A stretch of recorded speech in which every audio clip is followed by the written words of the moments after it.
के बुद्ध धर्म को, उनके संघ के नियमों को, धम्म विनय को हम सब तक पहुंचने में योगदान दिया है, उनको मैं कोटि कोटि वंदन करता हूँ।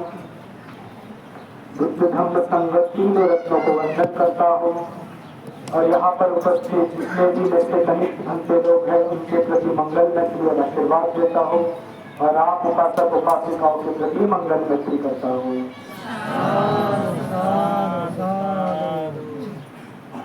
तो आज बुद्ध पूर्णिमा है और करीब 2600 साल पहले एक महापुरुष जन्मा था।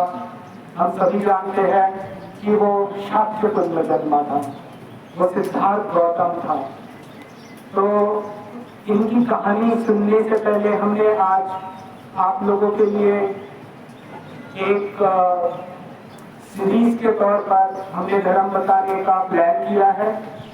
तो उसको छूने के पहले मैं कुछ चीज़ों को बताना चाहूँगा कि मिलनपुर के लोगों ने आज एक अद्भुत इतिहास रच दिया है। उन्होंने आज के मिलनपुर के लोगों ने जो मुख्य मर्द लोग हैं, प्रमुख लोग हैं, सभी लोगों ने बुद्ध के प्रति समर्पित भाव से अष्टशील को धारण किया है और वो साधारण अष्टशील नहीं है, वह आर्य अष्टशील उपोषण है जो उन्होंने ग्रहण किया है। और जितनी तादाद में उन्होंने किया है उसके लिए तो जितनी प्रशंसा की जाए उतनी कम है।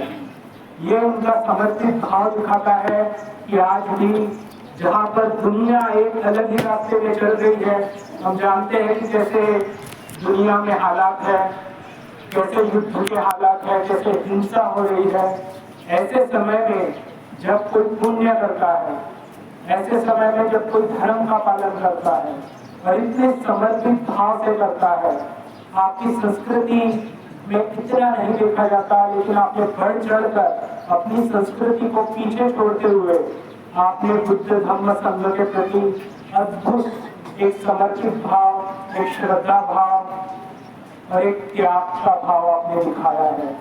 ये आपको मैं बहुत बहुत बधाइयाँ, शुभकामनाएं देता हूँ। जितने भी देवतागण हैं आपको बहुत बहुत आपको आशीर्वाद दे। बुद्ध धम्म संघ को मानने वाले जितने देवतागण हैं आपको खूब आशीर्वाद दे।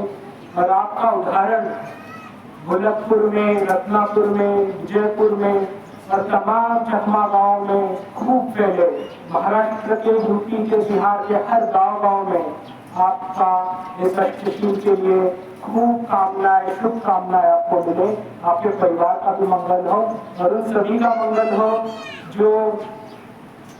जो आज किसी न किसी तरह से दान दिया है, किसी न किसी तरह से योगदान दिया है, जिन्होंने आज जैसे हम कुछ गाइडलाइंस भी बताएंगे उनके हिसाब से आज आप दिन को व्यतीत करिएगा और ये आपके लिए एक ऐसी अर्पणा रहेगी बुद्ध के प्रति जो बुद्ध खुद चाहते थे। भगवान बुद्ध हमेशा कहते थे कि मुझे ये अगरबत्ती दिखाना, मोमबत्ती दिखाना, फूल चढ़ाना, खूब तरह तरह से ये सब दिखाना, इससे मेरी पूजा नहीं होती। भगवान ने खुद कहा है कि मेरी पूजा उससे अच्छे से नहीं होती। ये सब चीजें तो लोग दूसरे के लिए भी करते हैं। मेरी पूजा तब मैं मानूंगा होती है जब मेरे मार्ग पर कोई चलकर थोड़ा सा त्याग करे, अपनी पुरानी संस्कृति का त्याग करे, अपने समाज का त्याग करे, अपने अंदर की बुराइयों का त्याग करे, अपने लोभ द्वेष मोह का त्याग करे। और ये आज का दिन मैं चाहता हूँ कि सभी आप जितने भी अच्छे अच्छे वरिष्ठ लोग आए हैं, सभी बाजू के गांवों से भी आए हैं, उन सबका बहुत बहुत एक स्वागत है। लेकिन आज आपको अलग चीज की अर्पणा करनी है। आप यहाँ पर आकर आप हमेशा ही दान करते हैं, शील देते हैं, थोड़ी सी भावना करते हैं, लेकिन आज का दिन आपको बहुत अलग तरह से व्यतीत करना चाहिए। आज का दिन आपको व्यतीत करना चाहिए कि आज आप अपने मन में थोड़ा सा भी बुराई आए तो उसे छोड़ देना है और आज आपको बुद्ध के नाम पर अपने बुरी आदतों को छोड़ देना है, कम से कम एक दिन के लिए।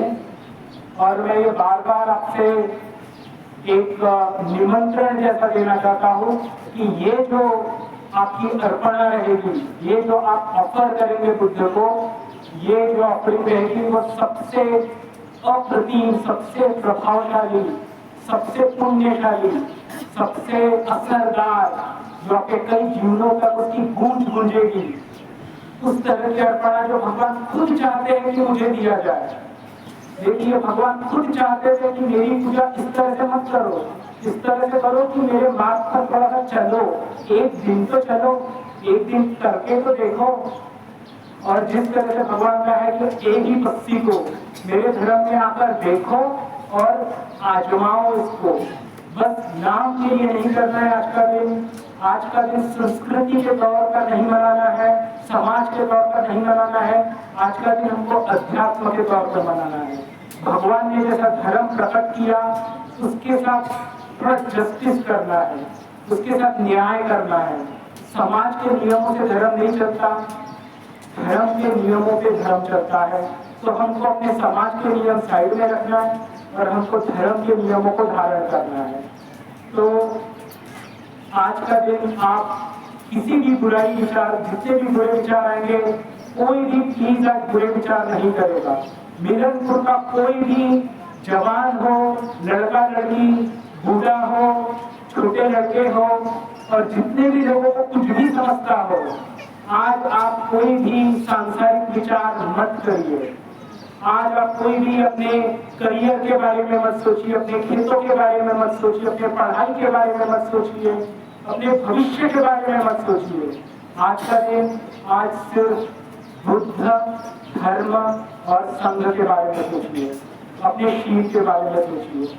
आज का दिन आपको अपने चित्त को शुद्ध रखना है, अति शुद्ध परिशुद्ध रखना है, और यही आप एक अर्पणा दे पाएंगे बुद्ध को, जो भगवान खुद जिसकी अपेक्षा करते थे हम सब उपासक उपासिकाओं से। तो आप लोग शाक्य कुल के श्रावक हैं और हम लोग शाक्य पुत्र हैं, और ये जो एक अद्भुत हमें अवसर मिला है कि हम अपने दुखों का खात्मा कर पाए, ये एक उसी व्यक्ति की वजह से मिला है जिसका आज के ही दिन माना जाता है कि जन्म हुआ था। आज के दिन माना जाता है कि उसने सम्यक संबोधि प्राप्त करके बुद्ध बने। आज के ही दिन माना जाता है कि उन्होंने आखिरी सांस ली और परिनिर्वाण प्राप्त किया। तो ये 3 चरण है, आप देख पा रहे हैं। हमने एक जगह जन्म हुआ, एक जगह बुद्ध बने, एक जगह परिनिर्वाण हुआ। ये तीनों ही 3 घटनाएं अलग अलग है, एक ही आज के ही दिन हुआ वो। तो हमने प्लान किया है कि हम 3 घंटे लोग आपको उस तरह से धर्म बताएंगे कि जो कहानियों में लिखा नहीं गया, लेकिन भगवान बुद्ध ने खुद अपने मुख से बताया जैसे। तो देखिए, धर्म भी 2 तरह का होता है। एक तरह का धर्म होता है कि लोग कहानियां बहुत सारी लिख देते हैं, कुछ गलत कहानियां भी हो जाती है, ऐसी बहुत उटपटांग कहानियां भी लिख देते हैं बुद्ध के बारे में, लेकिन वो सच्ची बात नहीं है बहुत सारी।